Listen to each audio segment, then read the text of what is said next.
Every other Friday, Axel gets paid. He feels pretty good for the weekend. But by Tuesday, after rent, the car payment, and credit card minimums clear, he is staring at his balance, wondering where it went. He makes a decent salary, but he constantly feels like he's running in place. Then there is Jane. Jane works the exact same job and takes home the same paycheck.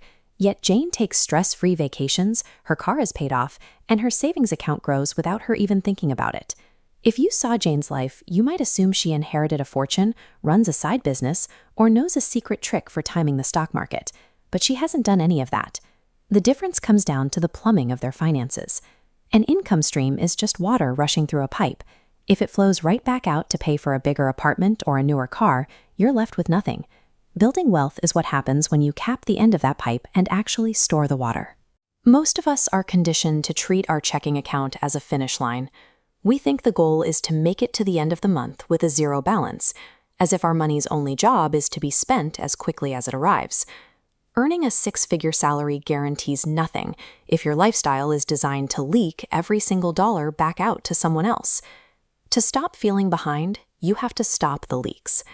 Jane fixed her leaks on a single, quiet Sunday afternoon.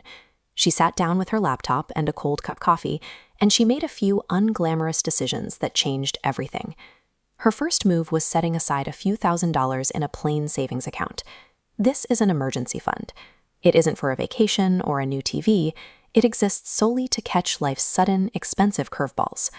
When Jane's car makes a noise or her cat needs a vet, she pays from this fund.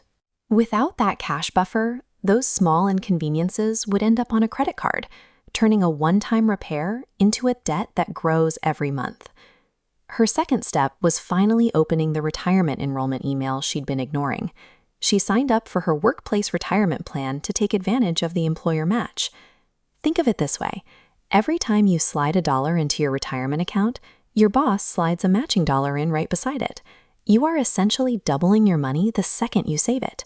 Walking away from that is like leaving free cash on the sidewalk every single payday. These defensive moves aren't about getting rich quick. They are about building a floor so you stop sliding backward. You have to stabilize the boat before you can start moving toward open water. Once the floor was set, Jane went on offense.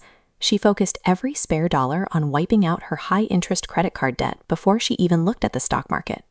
This chart shows why credit cards are wealth killers. The stock market grows by an average of about 10% a year, but the average credit card charges you 20% interest. If you invest while carrying a balance, you are losing money twice as fast as you're making it. With the debt gone, Jane opened a tax-advantaged account, like a Roth IRA. She didn't try to guess which company would be the next big thing. She just bought a boring bundle of the top 500 companies in the country and let them go to work for her. Then she turned her system into an automatic money machine. She scheduled her bank to move money into her savings and investments the moment her paycheck hits, before she has a chance to spend it. By automating the process, Jane took her own willpower out of the equation. She doesn't have to be disciplined every month, because the computer makes the right choice for her automatically. Financial success isn't about making a heroic effort every single day. It's about making a single smart decision once and then letting technology do the heavy lifting for the next 30 years. While Jane's machine has been running in the background, Axel is still waiting. He is waiting for a raise, or for the market to look safer, or for a better time to finally start. This chart shows the incredible power of starting early. If you invest $500 a month starting at age 25, you could end up with $3 million by the time you retire. Most of that isn't what you saved. It's the growth that happened while living your life. Now, look what happens if Axel waits. If he starts at 35 with that same $500 a month, he ends up with about $1 million. By starting 10 years later, Axel misses out on $60,000 in personal contributions. But the real damage is the lost time. Without those extra 10 years for his money to multiply, his total wealth is cut by $2 million. Your earliest dollars are the most powerful employees you will ever have because they have the longest time to work. Every year you wait isn't just a small delay, it is a massive tax on your future self. The point of all these boring decisions isn't to live a life of luxury.